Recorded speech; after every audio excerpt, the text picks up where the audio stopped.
গোয়েন্দা তথ্যের ভিত্তিতে জানা যায়, কক্সবাজারের মহেশখালী থানাধীন কালামারছড়ায় একদল সশস্ত্র সন্ত্রাসী অস্ত্রের মুখে সাধারণ জনগণকে জিম্মি করে তাদের লবণের মাঠ ও চিংড়ির ঘোনা অবৈধভাবে দখল করেছে।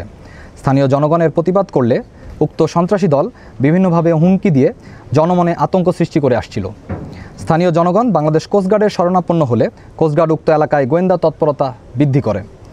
এরই ধারাবাহিকতায় প্রাপ্ত তথ্যের ভিত্তিতে আজ 18 অক্টোবর 2025 তারিখ শনিবার দুপুর 12টায় কোস্টগার্ড ও নৌবাহিনী সমন্বয়ে মহেশখালীর কালামারছড়ার সামিরা ঘোনা, মোহাম্মদ শাহ গোনা, নয়াপাড়া ও টেকপাড়া এলাকায় যৌথ অভিযান পরিচালনা করা হয়।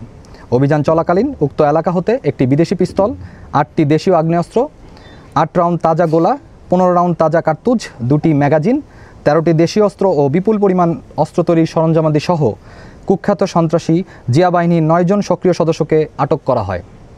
আটককৃত মোহাম্মদ আলী, মানিক, গিয়াসউদ্দিন, সালাহ উদ্দিন, শহীদুল, সবুজ ও আতিকুর রহমান কালামারছড়ায় রিজওয়ান ও নাদিম উদ্দিন হুয়ানক ইউনিয়ন মহেশখালী থানার বাসিন্দা।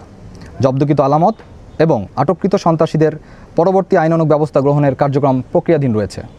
সন্ত্রাসী কর্মকাণ্ড নির্মূলে বাংলাদেশ কোস্টগার্ড ভবিষ্যতেও এ ধরনের অভিযান অব্যাহত রাখবে।